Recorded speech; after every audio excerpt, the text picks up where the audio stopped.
नमस्कार, स्वागत है आप सभी का। मैं हूं हिमांशु और आप देख रहे हैं हलचल इंडिया। बेबाक खबर तेज असर। आइए नजर डालते हैं आज की खबरों पर। शामली के थाना भवन क्षेत्र के कस्बा जलालाबाद में बुधवार को राष्ट्रीय लोकदल के राष्ट्रीय प्रवक्ता भूपेंद्र चौधरी ने भाजपा से गठबंधन की तमाम अटकलों को विराम लगाते हुए सपा और इंडिया गठबंधन के साथ आगामी चुनाव मजबूती के साथ लड़ने की बात कही। जलालाबाद में शेर जमाल खान के आवास पर आयोजित प्रेस वार्ता में रालोद के राष्ट्रीय प्रवक्ता भूपेंद्र चौधरी ने भाजपा से गठबंधन की अटकलों पर विराम लगाते हुए कहा कि रालोद ने हमेशा भाईचारे की राजनीति की है, जबकि वर्तमान भाजपा सरकार बांटने की राजनीति करती है। एक सवाल के जवाब में उन्होंने कहा कि पहले की भाजपा और आज की भाजपा में अंतर है। पहली भाजपा अटल जी की भाजपा थी और आज की भाजपा मोदी जी की भाजपा है। यह लोग देशवासियों को लड़ाने की राजनीति कर रहे हैं। राष्ट्रीय लोकदल के राष्ट्रीय अध्यक्ष जयंत चौधरी द्वारा किए गए ट्वीट पर उन्होंने कहा, जो चाहे जो मतलब निकाले, लेकिन राष्ट्रीय लोकदल अब भाजपा के साथ गठबंधन नहीं करने जा रही। आगामी लोकसभा चुनाव में सीटों के बंटवारे को लेकर राष्ट्रीय प्रवक्ता ने कहा कि इसके लिए कमेटी का गठन होगा और कमेटी तय करेगी कि किस दल को कितनी सीटें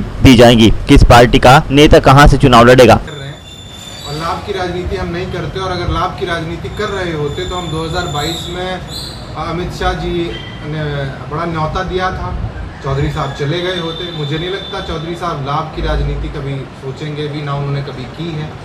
हम पॉलिसी, मैंने कहा आपको, हम किसानों की राजनीति करते हैं, हम भाईचारे की राजनीति करते हैं, हम समरसता अभियान भी चलाते हैं। कोई किसी का शत्रु नहीं, हम कोई शत्रु नहीं बता रहे। कोई विपक्ष वालों से तो पूरी बाहें गलियां कर रहे हैं बेंगलुरु में। अगर भाजपा से कर लेंगे तो कौन सा आप पे फर्क पड़ता है? क्यों करेंगे हम? ये तो राजनीति में शत्रुता नहीं है। विचारों भाजपा के साथ रहे अजीत सिंह नहीं, भाजपा के साथ अजीत सिंह जी रहे, भाजपा के साथ क्या वो भाजपा के खुद के नेताओं से पूछ लीजिए, क्या वो भाजपा और मोदी शाह की भाजपा एक है क्या? आज की भाजपा, आज की भारतीय जनता, आज की भाजपा में कोई डेमोक्रेसी बची है क्या? अटल जी की भाजपा और मोदी शाह की भाजपा बिल्कुल एक नहीं है। भाजपा के खुद के नेता कहते हैं, आप पत्रकार माने ना माने, उस बात साबित होता है कि कहीं ना कहीं भाजपा के नेता आपके टच में चलो भाजपा के नेता ओपनली कहते हैं, भाई मीडिया में कहते हैं, हमारा कोई रुख नहीं उधर जाने का, हमारा कोई मतलब स्पष्ट है बिल्कुल। लेकिन भाजपा में तो पूरे ही विपक्ष भाग रहा है। दारा सिंह नहीं, देखिए, और जो भी देखे दारा सिंह हमारी पार्टी के नेता नहीं है। आपके सपा नहीं, और आप अलग नहीं है। अखिलेश जी आप अलग नहीं, अखिलेश जी के प्रवक्ता से पूछ लीजिएगा, वो सब। बस जी एक मिनट में एक सवाल करूं, एक सवाल करना चाह रहा हूँ कि जैसे जंतर मंतर जयंत जी ने कहा कि चंद्रशेखर जी की आवाज़ संसद में गूंजेगी, उसके बारे में आपका क्या कहना है? देखिए, चंद्रशेखर जी बहुजन समाज के नेता हैं, युवाओं में उनकी एक लोकप्रियता है, मुद्दों पे लड़ते हैं वो। हमारा उनसे खतौली में गठबंधन रहा है और गठबंधन जारी है, तो निश्चित तौर पे हम चाहेंगे कि हमारी गठबंधन पार्टी का राष्ट्रीय अध्यक्ष संसद में बोले। जब हमारे अध्यक्ष बोलते हैं तो डेफिनेटली वो भी बोले। क्या सपा से गठबंधन चलता रहेगा? सपा से गठबंधन चल रहा है, चलता रहेगा, चल रहा है लोग। देखिए, किसने कहा कि क्या हमारे किसी नेता ने ये कहा कि हमारा गठबंधन टूट गया? मीडिया रोज हमारा गठबंधन तोड़ता है, खीर का भाजपा बना देंगे आप लोग, तो हम क्या करेंगे? नहीं, सपा की कहीं ना कहीं सपा को आभास हो रहा है कि रालोद के आने से जयंत चौधरी मजबूत हो रहे हैं उत्तर प्रदेश में, हम कमजोर हो रहे हैं और उन्हें साइकिल पे भी विचार को निकलना होगा। और कई नेता उनके रालोद की वजह से हाल के निकाय चुनाव में भी ये जो है दोनों के अंदर जो कलह था नेताओं के बीच, ये भी सामने। तो मीडिया कहाँ है कलह? कहाँ दल में आया? कोई देखिए, निकाय चुनाव में कलह हुई, निकाय का, नगर पालिका का मैं पहले भी कह चुका हूँ, आप मेरा उस वक्त का ट्वीट देख लीजिएगा। लोकल चुनाव होते हैं, कार्यकर्ताओं की अपनी उसमें वो होती है कि मैं भी, सबका अपना मन होता है कि चुनाव लड़ूं। वे उस समय पे जितने सिंबल हो पाए लोग उन सिंबल पे लड़े, जो नहीं हो पाए वो इंडिपेंडेंट भी लड़े हैं। वो सबका अपना, देखिए, निकाय चुनाव से गठबंधन लोकसभा के और विधानसभा के तय नहीं होते, मैं क्लियर करना चाहूँगा। वो छोटा चुनाव था और वो एक दोस्ताना फाइट थी, कोई हमारे गठबंधन के साथी आपस में लड़ भिड़ के मर नहीं गए। छोटा चुनाव छोटा कार्यकर्ता लड़ता है जी, बड़ा चुनाव बड़ा कार्यकर्ता लड़ता है, इसलिए छोटे कार्यकर्ता की कोई अहमियत नहीं है। नहीं, बिल्कुल है। तो उसकी मंशा पे अगर वो चुनाव लड़ना चाहता है तो वो आजाद था चुनाव लड़ने के लिए। पार्टी के बहुत लोगों ने इंडिपेंडेंट, उनके लोगों ने इंडिपेंडेंट, वो इंडिपेंडेंट चुनाव लड़े बहुत लोग, कोई पार्टी से बाहर नहीं है। चलिए, आपका समय काफी लिया। 1947 में जब देश आज़ाद हुआ जी, तब भारत की जीडीपी में खेती का जो हिस्सा था वो 60%, जो अब कम होके के करीब 6% के आसपास आ गया। यानी आंकड़ा दर्शा रहा है कि किसानों की क्या हालत हो। और इस सब के बावजूद आज भी जो सरकारें हैं हमारे देश की, वो सभी कानून कारपोरेट के पक्ष के बना रही है। अभी जिन कानूनों के पीछे आंदोलन किया है, वो भी सारे अमेरिका के दबाव में बनाए गए थे, WTO के दबाव में बनाए गए थे। हमारी बदकिस्मती ये है कि हमारे देश में वो सरकार बनती है जिसको अमेरिका इशारा करता है, और अमेरिका उसको इशारा करता है जो अमेरिका के पक्ष की पॉलिसी बनाता है। बड़े गंभीर मैटर पे बात कर रहा हूँ आपसे। हम कहते हैं हम आज़ाद हैं, फिर अपनी पॉलिसी बनाइए, फिर अमेरिका के इशारे पे पॉलिसी क्यों बना रहे हैं?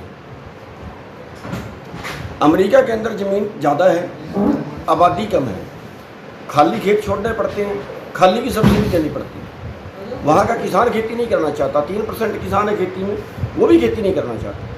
भारी सब्सिडी है, 67%, 65% सब्सिडी दे रहे हैं अपने किसान को।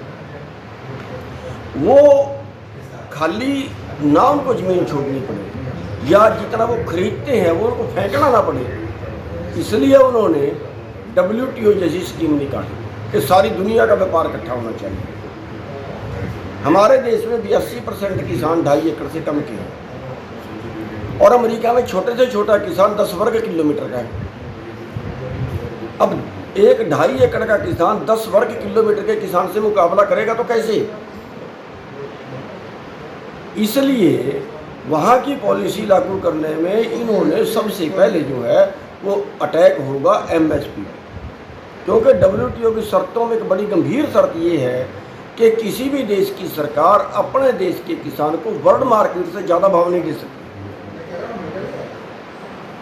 वर्ल्ड मार्केट से ज़्यादा भाव देना आपत्तिजनक सब्सिडी समझा जाएगा, और वही कारण है कि ये सब्सिडी MSP से भाग रहे हैं। केवल ये उतना खरीदते हैं जितना PDS में देना हो। आज हम उत्तर प्रदेश में बैठे हैं, उत्तर प्रदेश में कोई MSP नहीं है, और बदकिस्मती ये है कि यहाँ MSP के लिए लड़ाई भी नहीं है, जहाँ बिल्कुल MSP नहीं है।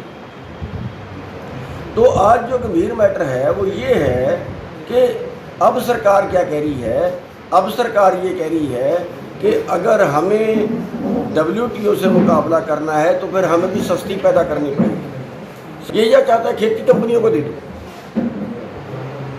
अगर खेती कंपनियों को दे देते हैं तो फिर यहाँ का किसान, क्योंकि यहाँ आज भी जो है वो 65% लोग खेती पर निर्भर हैं, और करीब 40, 42, 45% किसान हैं जो ज़मीन के मालिक हैं, जिनका कोई और रोज़गार नहीं है।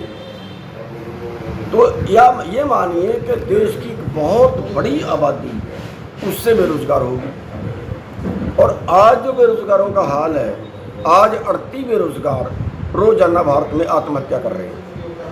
आज 33 किसान प्रतिदिन आत्महत्या कर रहे हैं। अगर ये खेती कंपनियों को चली गई तो फिर यहाँ पे क्या हाल होगा वो आप देख सकते हैं।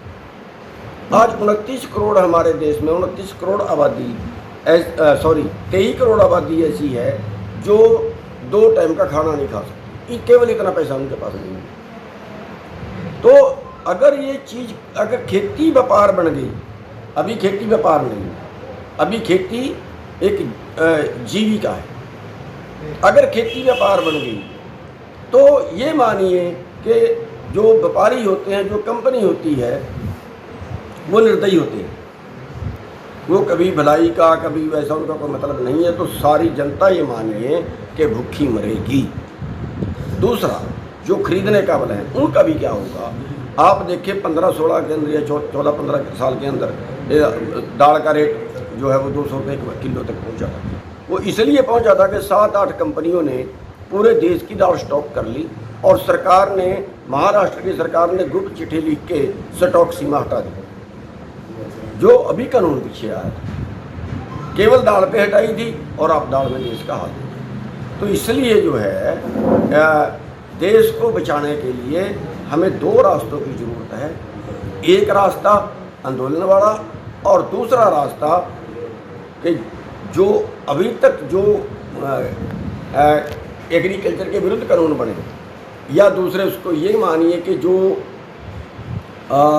पूंजीपतियों के पक्ष में कानून बने, वो सारे हमारी राजनीति में बनाए। इस राजनीति को शुद्ध करके हमें अच्छे आदमियों को भेजना पड़ेगा। तो इन दो रास्तों पे काम करना। जैसा वक्त हो चला है आप सविता लेने का। कल फिर होंगे हाजिर कुछ नई और ताज़ा खबरों के साथ। तब तक के लिए दीजिए हमें इजाजत। नमस्कार। देखते रहिए हलचल इंडिया, बेबाक खबर तेज असर।